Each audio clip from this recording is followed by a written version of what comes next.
4월 18일 금요일 아침 우리가 함께 나눌 말씀은 누가복음 23장 26절에서 43절까지의 말씀입니다.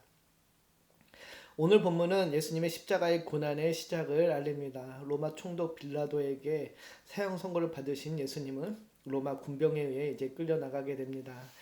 먼저 26절을 보면 이렇게 이야기합니다. 그들의 예수를 끌고 갈 때 시몬이라는 구레네 사람이 시골에서 오는 곳을 붙들어 그에게 십자가를 주어 예수를 따르게 하더라. 누가는 로마 군병이 예수님을 끌고 갔다고 증언을 하는데요. 이 증언을 통해 예수님께서 매우 지친 상태임을 알려줍니다. 밤새 모진 매질과 가진 희롱을 당한 예수님은 육체적으로 거의 탈진 상태였을 것입니다. 그래서 십자가를 지고 가기에 힘든 상태였기 때문에 로마 군병들은 구레네 사람 시몬을 붙들어서 그에게 예수님의 십자가를 지고 가게 하십니다. 구레네 사람 시몬 입장에서는 억지로 십자가를 지게 된 것이죠. 구레네는 이집트 서쪽에 접해 있는 북아프리카 지역의 로마 제국의 영토로서 오늘날 리비아에 해당하는 지역입니다. 그 지역에는 수많은 디아스포라가 있었다라고 전해지는데요. 이 시몬에 대해서는 거의 알려진 바가 없습니다. 오늘 본문은 구레네 사람으로만 소개하고 있는데 그에 대한 기록은 없지만 확실한 것은 시몬이 로마 군병에게 붙들려 억지로 예수님의 십자가를 지고 예수님을 따라갔다는 사실입니다. 저주의 상징이나 마찬가지인 십자가를 억지로 메고 예수님을 따르는 그의 심정은 어떠했을까요? 아마 그는 왜 하필 이 많은 사람들 중에서 내가 이 무거운 십자가를 져야 할까? 재수 없이 왜 나에게 이런 일이 일어났을까라고 생각했을 수 있습니다. 구레네 사람 시몬이 주님의 십자가를 진 것은 우연히 그리고 억지로 벌어진 사건이요 해프닝이었습니다. 자신의 의지와는 전혀 상관없는 일이 벌어진 것인데요. 그런데 이 사건이 구레네 사람과 그의 가족의 인생을 바꾸게 됩니다. 마가복음과 로마서에 의하면은 이렇게 전하죠. 로마서 16장 13절을 보면은 주 안에 택하심을 입은 루포와 그의 어머니에게 문안하라. 그의 어머니는 곧 내 어머니니라. 사도 바울의 문안인데요. 주 안에 택하심을 입은 루포가 바로 구레네 사람 시몬의 아들입니다. 이 짧은 구절을 통해 구레네 사람 시몬이 주님의 십자가의 사건을 통해 예수를 알게 되고 그를 영접하여 주의 백성이 되었음을 짐작할 수 있습니다. 십자가의 사건이 그의 인생을 또 그의 가정의 인생을 바꾸게 된 것이죠. 그리고 그의 아들 루포가 교회의 중요한 일꾼이 되었습니다. 억지로 맨 십자가였지만은 구레네 사람 시몬에게는 그 사건이 인생을 바꾸는 구원의 선물이요 은혜의 사건이 되었던 것이죠. 우리는 살아가면서 오늘 본문의 구레네 시몬처럼 원치 않는 일을 겪을 때가 있습니다. 억울하고 황당하고 이성적으로 생각하면 왜 이런 일이 나에게 일어나지라고 생각하는 그런 상황과 환경에 내몰릴 때가 있는데요. 그럴 때 우리는 그 상황 가운데 함께 하시는 하나님을 볼 수 있어야 합니다. 구레네 시몬이 억지로 맨 십자가였지만은 그 장소 그곳에 로마 병사를 통해 지목된 그 자체가 하나님의 은혜의 도구가 되었다는 사실을 기억하며 모든 상황과 환경 가운데 합력하여 선을 이루시는 하나님의 선한 뜻을 분별하며 기도 가운데 인내 가운데 우리는 우리에게 주어진 상황과 환경을 이겨내야 할 것입니다. 이처럼 구레네 사람이 십자가를 지고 가는 그 길에 많은 사람들이 그 길을 따랐습니다. 27절을 보면 이렇게 이야기합니다. 또 백성과 및 그를 위하여 가슴을 치며 슬피 우는 여자의 큰 무리가 따라오는지라. 예수님이 걸어가시는 그 길을 우리는 비아 돌로로사라고 합니다. 슬픔의 길, 고난의 길이라고 번역되는데요. 이 비아 돌로로사에 십자가를 지고 억지로 따르는 구레네 시몬 외에도 자발적으로 주님을 따르는 수많은 무리가 있었습니다. 그 중에서도 누가는 가슴을 치며 슬피 우는 여자의 큰 무리가 있었다라고 전하는데요. 이렇게 슬피 울며 따르는 여인들을 향해 주님의 마지막 말씀이 전해지는데요. 28절을 보면 이렇게 이야기합니다. 예수께서 돌이켜 그들을 향하여 이르시되 예루살렘의 딸들아 나를 위하여 울지 말고 너희와 너희 자녀를 위하여 울라. 예수님께서 말씀하신 예루살렘의 딸들은 좁은 의미로는 지금 슬피 우며 예수님을 따르는 여인들을 가리킵니다. 그러나 넓은 의미에서는 예루살렘 도시 전체와 더 나아가선 이스라엘을 가리킨다라고 할 수 있는데요. 예수님께서는 지금 마지막으로 예루살렘과 이스라엘에 닥칠 환란에 대해 말씀하시며 무리들을 향해 나를 위해 울지 말고 너희와 너희 자녀들 위해 울라고 말씀하십니다. 그 이유를 29절에 30절에 다음과 같이 이야기하는데요. 보라 날이 이르면 사람이 말하기를 잉태하지 못하는 이와 해산하지 못한 배와 먹이지 못한 젖이 복이 있다 하리라. 그때 사람이 산들을 대하여 우리 위에 무너지라 하며 작은 산들을 대하여 우리를 덮으라 하리라.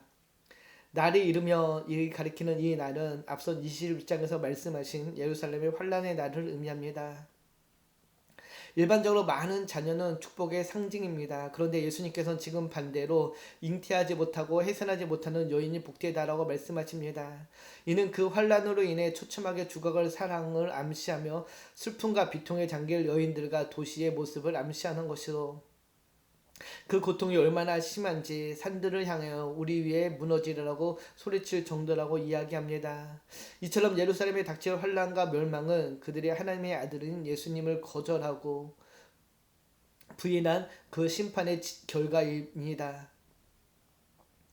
이처럼 예루살렘을 향한 슬픔이 닥칠 것을 환란이 있을 것을 예고하시며 주님께서는 골고다의 길을 걸어 올라가시는데요.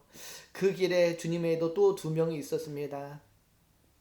32절 33절을 보면은 행악자 두 명이 사형 선고를 받아 예수님과 함께 그 길에 올라갔음을 보게 되죠. 그리고 결국 그곳에서 예수님은 십자가에 못 박히시게 됩니다. 예수님의 처형 당시 두 사람도 함께 예수님과 같이 똑같이 처형을 당하게 되지요. 그런 상황 가운데 많은 사람들이 예수님의 처형을 바라보며 예수님을 조롱하고 희롱합니다. 그런 저들을 향하여서 34절 35절을 보면 주님께서 이렇게 이야기하시는데요. 이에 예수께서 이르시되 아버지 저들을 사하여 주옵소서 자기들이 하는 것을 알지 못함이니이다 하시더라. 그들이 그의 옷을 나눠 제비 뽑을세.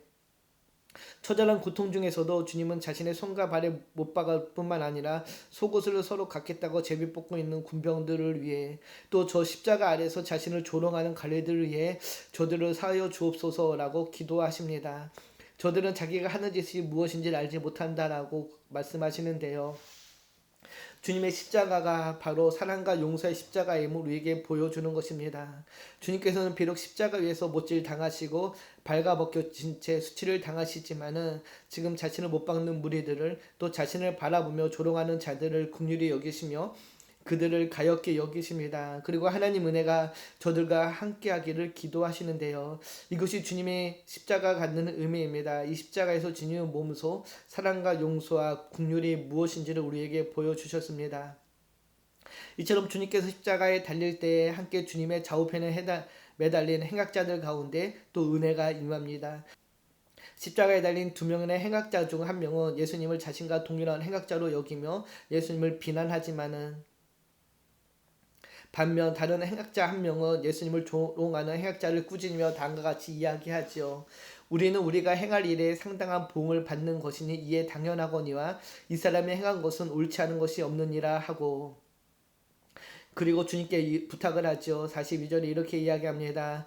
이르되 예수여 당신의 나라에 임하실 때에 나를 기억하소서 하니 우리는 십자가에 죽을 만한 나쁜 짓을 했으니 십자가에 죽어 마땅하지만 예수님은 억울하게 사형 선고를 받게 되었다면서 예수님께서 낙원에 가실 때 낙원에 임하실 때 자신을 기억해 달라고 간구합니다. 그 행악자의 간구에 주님께서 43절에 다음과 같이 말씀하시죠.